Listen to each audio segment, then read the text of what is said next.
in case you haven't noticed, the world is a major dumpster fire. That's the bad news. The good news is I'm doing a show about good news. Some more good news, there's not gonna be any bad news because bad news is negative. I don't like it, I don't wanna read it. Nope. There'll be no bad news here. So grab a cup of coffee, water, tea, moonshine. This is episode 1 of Tell Me Something Good.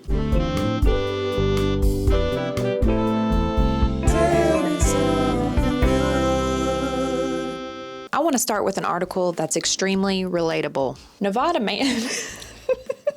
Nevada man arrested after 7 emotional support tigers seized from his home. We can all agree that having 1 emotional support tiger, completely normal. But 7, that's where I draw the line. 7 is too many. This to me is like when you go to the Walmart and Betty Jean is in a scooter, scooting around, and dragging behind her is a huge pit bull with a service animal vest on. And it's not a real service animal vest because if you look real close, the stitching says service animal. She got the vest off Temu. So the pit bull's a service animal. Betty Jean's over here in her scooter trying to reach up. God dang it, Rocky, get over here. Can't you see I'm trying to get my Marlboro Reds off the shelf? Meanwhile, Rocky's back here peeing on the Pringles display, launching at children, and barking at everyone that passes by. Ma'am, what service is he providing for you? Also, like when you get on the airplane and someone's got a dang parrot, that's providing you support? A Walmart employee just needs to man up and say something like this. You can copy this script if you also work at Walmart and this happens to you. First, you're gonna make eye contact so she knows you're serious. Ma'am, Betty Jean, I see you have a service animal here. Service animal, your pit bull, Rocky, to help ease your anxiety. I also see that you got 4 cartons of Marlboro Reds you're smoking to ease your anxiety. It doesn't seem like Rocky here is doing his job, so may I suggest you look into purchasing a Bengal tiger and bringing it with you instead. So where's the good news in this? The good news is these tigers are now, well, probably back to the zoo, so back to another cage. The bad news is, which I know we said we weren't going to talk about bad news, but now this man is down 7 emotional support figures.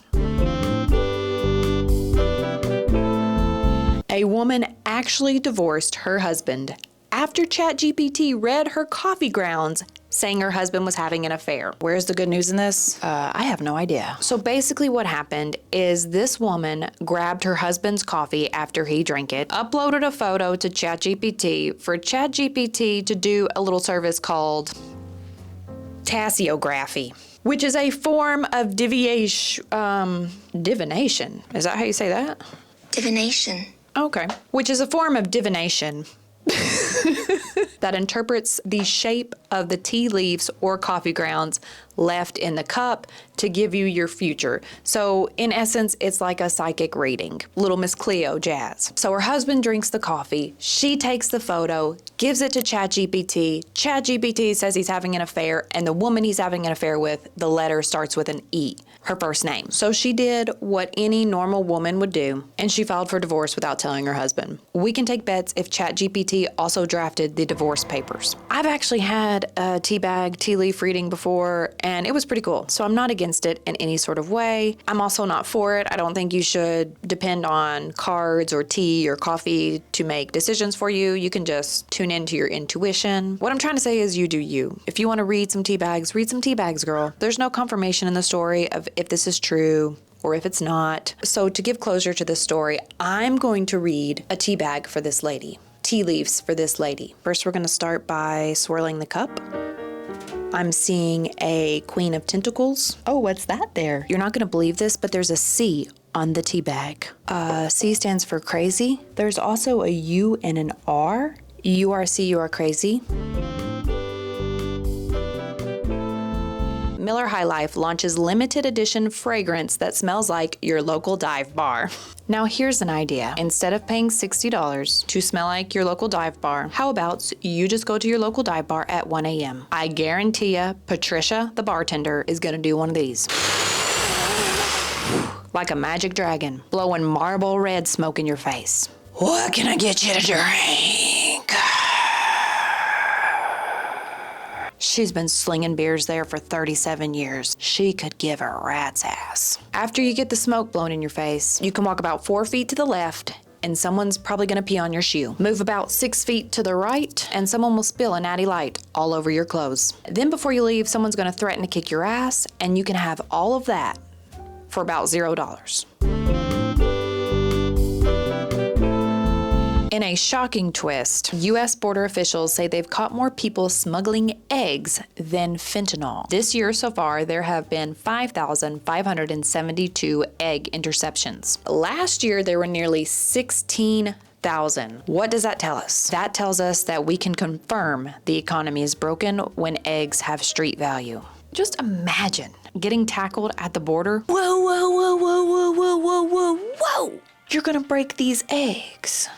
Getting tackled at the border for a quiche, is it worth it? There's some good news in that drugs,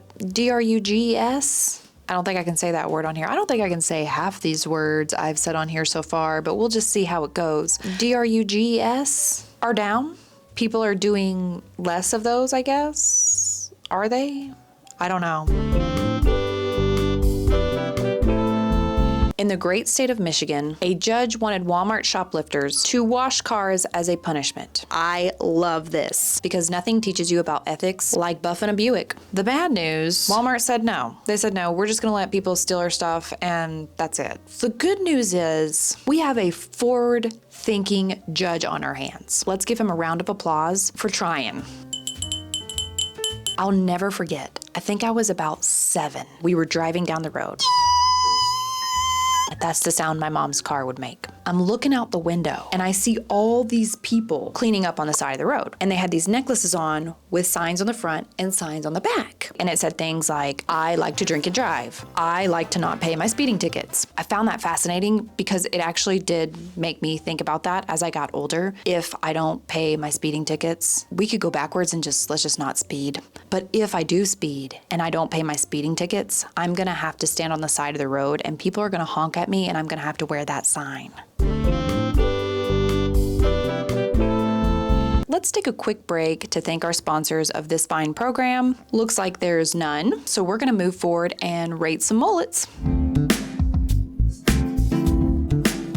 Take a look at mullet number 1. This truly is a work of art. You have the curls on the bottom that appear to be done by a curling iron, not heatless curls. This is a 100 out of 10. We have an older photo here. Wow. That's a fine looking man. This is a subtle mullet, more business-like. My favorite part is the color combo, the little color streak in the front. I like the natural curl pattern. However, it's just not mullety enough for me, so I would give it a 5. Automatic 10 out of 10. It's giving military vibes with the flat top on the top, but then it's giving rebellious vibes on the bottom, where maybe his parents were like, you're gonna join the military. So he gets the flat top and he's like, nah, I'm not gonna join the military. Keeps the long hair. Also a 10 out of 10 for this one. Has a beautiful design of the good US of A flag. Lastly, we have an older photo mixed in with the newer photos. Lets you know one thing, mullets are always in style. The Batman shirt really adds the value to this. I love it. It looks like it maybe is permed and brushed out. Can we give it a 50 out of 10? Back to the good news from Katie Bird. Let's just play this clip.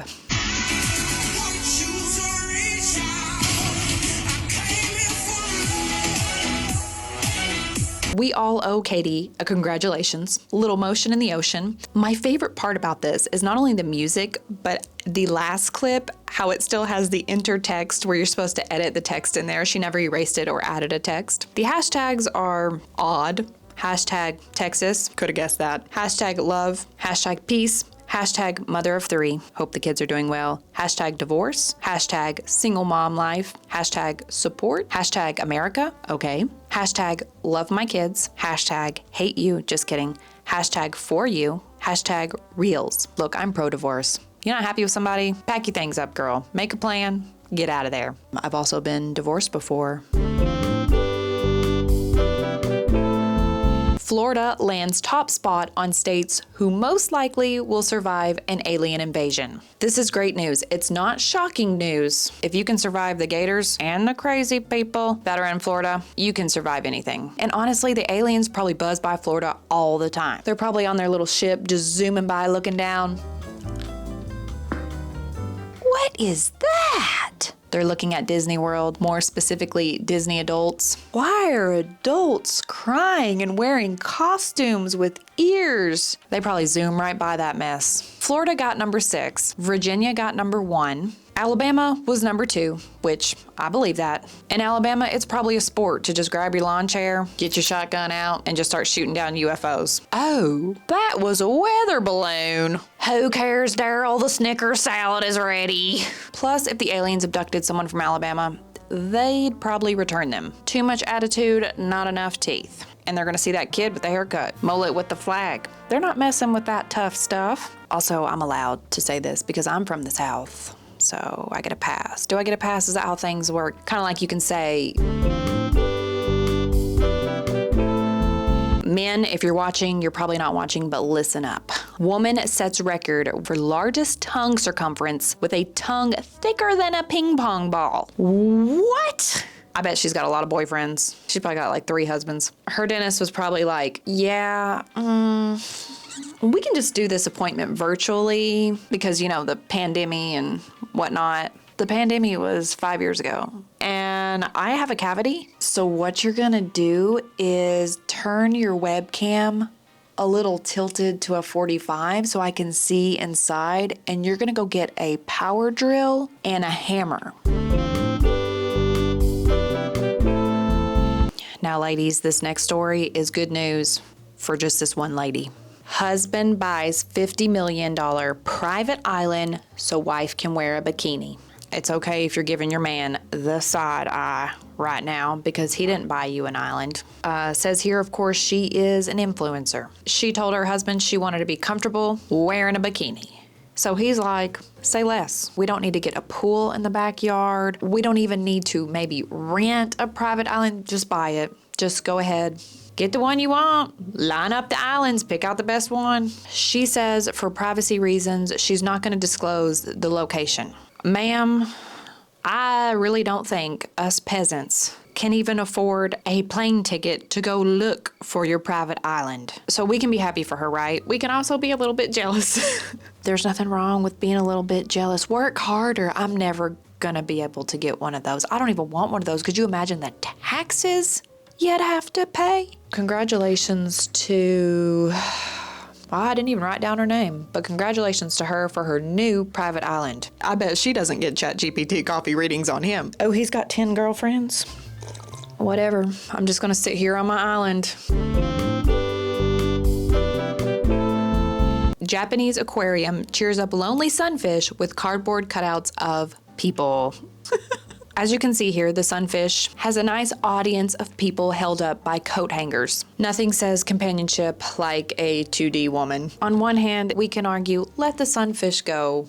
Give it to the Nevada man so he can have an additional emotional support animal. It can be a little sad if you start to think about zoo animals, aquariums. They're confined in that space for eternity. But on the other hand, they're getting fed, they're being taken care of. So whatever, the sunfish is there. But the story reads that they closed the aquarium for renovations and noticed that the sunfish wasn't eating. It was getting sad, it wasn't having its jellyfish snack. It's sad because people aren't staring at him, tapping on the glass.